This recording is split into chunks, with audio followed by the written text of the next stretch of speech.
And this ought to be Per Eklund in another Group B car, in fact another Metro, and it is. 39-year-old Swede who really is one of the old school. Per just loves rallying. I don't think he's one of your highly paid professionals. I think he's a man who just loves rallying. And of course in this event he was third in a Toyota in 1984, he was fourth last year. And most people are betting he'll be in the first six this year, Tony. Oh yes, I think he will. He does enjoy his rallying. He's vastly experienced. He was number 2 to Stig Blomqvist in the Saab team for many years, and he won the Swedish, and he was always just behind Stig. Very good supporter.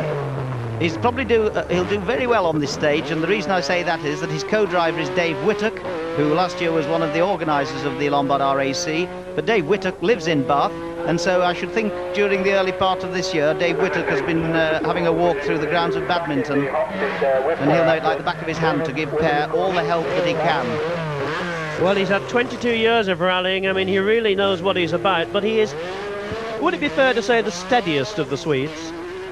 If there is such a thing as a steady Swede, I should say Per is it. Well, this year he's been busy. I mean, he was 7th in the 1,000 Lakes, he was 3rd in the Hundruck, he was 2nd in the Deutschland International. Unfortunately, that 4th place was just one out of getting him an A licence, but this is a man who will just carry on rallying until he stops enjoying it, won't he? Yes, and he's adapted to the little Metro very well indeed, actually. Now, let's see his line on this one. I think we've established the route for the rest of the rally.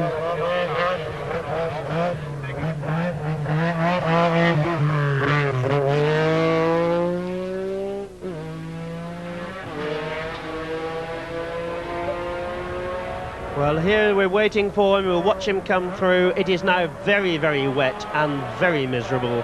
And I tell you, the back mark is going to have trouble with the mud and the gravel. But this isn't a bad time.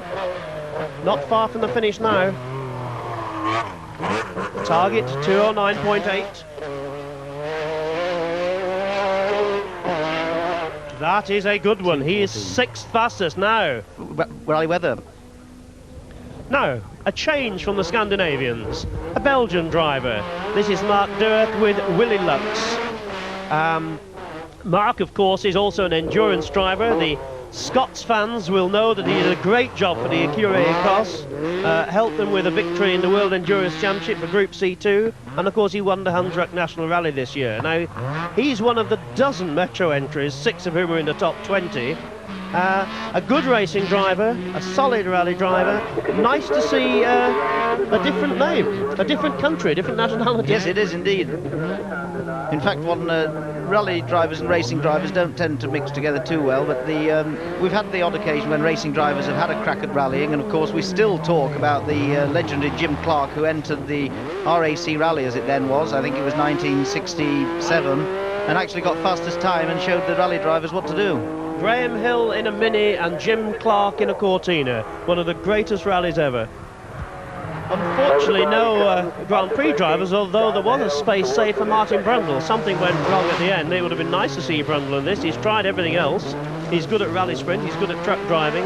But here is a man who's good at both disciplines, and perhaps might find himself against Tony Pond on a different sort of track next year. Yes.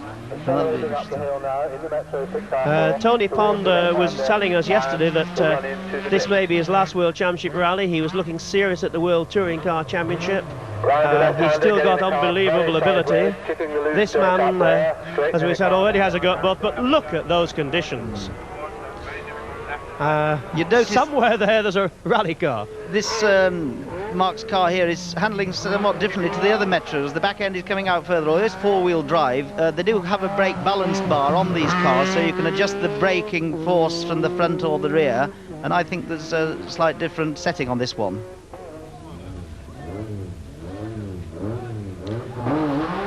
Well, Harri Toivonen. The name Toivonen, of course, was the winner here last year.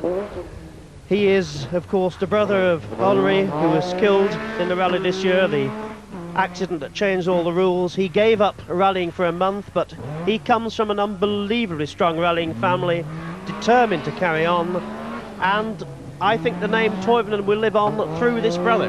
Absolutely. And, of course, Henry and Harry's father, Pauli Toivonen, was a European champion and won the Monte Carlo Rally 20 years ago. That was the famous headlights rally, wasn't it? We all remember that one. Oh, well, that's different. Harry's co-driver is, of course, Neil Wilson, who is a Chester estate agent and was co-driver to Henry last year. Well, Neil Wilson knows what it's like to win this event. I'm sure he'd like nothing better than to take this other Toivonen into the first three, if not the first place. And a man who people believe has got all the hereditary talent. Oh, absolutely. Harry's had a very good year, really, this year. He's developed very well. He hasn't made any big clangers, and he's been kept on track very well by Neil, of course. So I'm sure many rally people will be wishing a successful rally to Toivonen, and let's hope he finishes at least in the first six.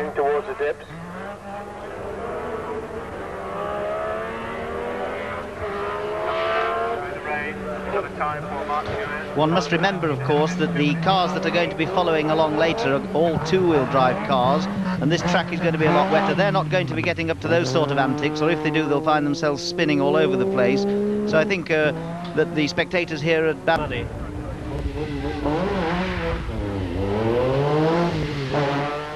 Now that should be, I hope, Tony Teasdale from Auckland, New Zealand. Yeah. Well, yet another of the Metros. Now, Tony is an industrial relations manager. Perhaps he could teach us a few things over here, but he ran one of these cars on the New Zealand round of the World Championship and was well inside the top six into the final day when he got dropped down the order. The New Zealand rally isn't dissimilar to this one, is it? No, a lot of the drivers do say that it's got a very similar characteristic. The surfaces of the forests are certainly the same. It is nice to see these drivers over here. We've usually had one representative from the Antipodes, Greg Carr from Australia, finished in the top 10 once. There are some very good drivers in Australia and New Zealand, but of course it's a hell of a long way to come. And I believe that he nearly didn't appear. He was a bit short of money, I was hearing last week. Yes, I must tell you, I had a phone call from this gentleman who said, you don't know anyone who'd like to sponsor New Zealand, do you? But anyway, he's made it, he's in the event. But there was no joy for Harri Toivonen, the younger brother of last year's winner, the late and much missed Henri Toivonen. Harri lost his Metro right in front of our cameras and had to go back and start again. He told us, at least I was lucky, I didn't hit anything.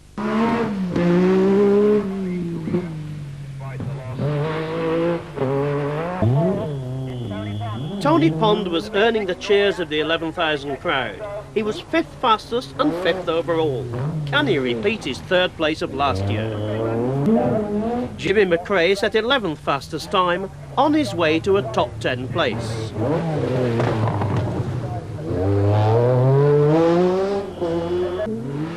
Jimmy McRae was flying along, 5th here and 9th overall in his Metro. It was indeed a great stage for the Brits. Malcolm Wilson was 3rd fastest, and Tony Pond equalled the lanes, and Sundstrom slipped to 3rd, 3 seconds behind him. Tony Pond has decided he might quit rallying soon.